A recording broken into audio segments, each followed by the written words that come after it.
6 News at 11. Coverage you can count on starts now. Over the past 8 years, those who want to stop us from achieving this future have slandered me, impeached me, indicted me, tried to throw me off the ballot, and who knows, maybe even tried to kill me. But I've never stopped fighting for you, and I never will. Never will.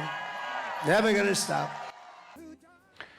With 1 month to go until Election Day, former President Trump has returned to the Butler Farm Show in Pennsylvania, where just 12 weeks ago he survived an assassination attempt.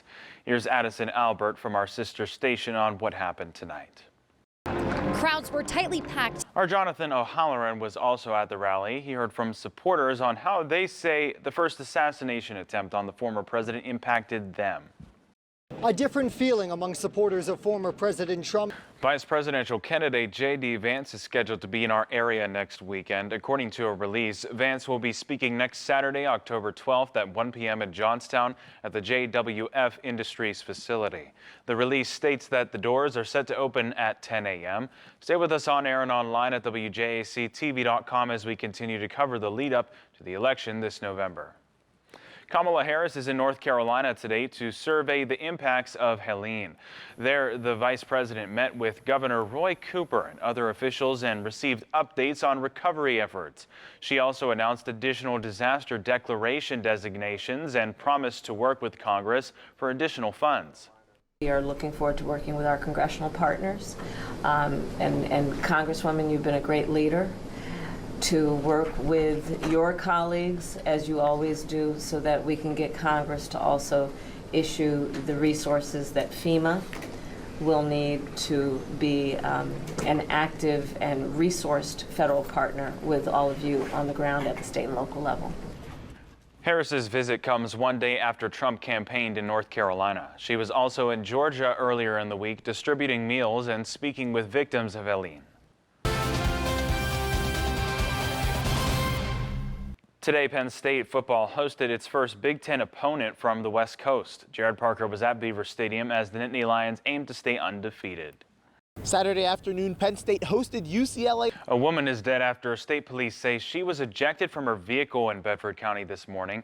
According to a press release, 53-year-old Tammy Height was traveling north on Shawnee Road in Napier Township when her vehicle left the roadway and hit a ditch. The press release states that Height's vehicle then went back on the road before rolling over multiple times, ejecting her. The cause of the crash is unclear at this time. Influential Pennsylvanians from across the Commonwealth joined together today with one Cambria County goal in mind. Bailey Wojcik heard from them and tells us more about what they want to do. On Saturday, organizers with Hope for Johnstown and other community groups.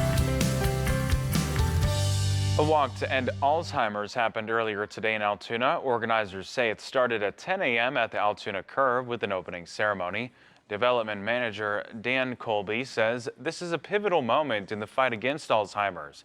He says there are now treatments that can change the course of the disease, thanks in part to engagement from people in the community. According to officials, there are more than 282,000 people living with the disease in the Commonwealth and over 465,000 caregivers. Community members brought their pets to St. Mark's Church in Johnstown for a special blessing this morning. Church officials say they hold a blessing of animals and bake sale at the beginning of October each year. Today, they say visitors were welcome to bring their pets of any species to the church courtyard to be blessed in honor of the Feast of St. Francis. Church leaders say that they also run an animal welfare ministry that holds special pet events throughout the year. St. Francis was known for his love of animals, and so people bring their pets in, and I've also said that, you know, if kids didn't have any pets, they're welcome to bring their stuffed animals in. We'll bless them too. Organizers say their monthly pet food pantry is also held in the church courtyard. A new mural dedicated to a veteran in our region was unveiled today. According to the artist, Cora Smith, the Mahaffey VFW Post 8709 is honoring Bruce Gleason in Clearfield County.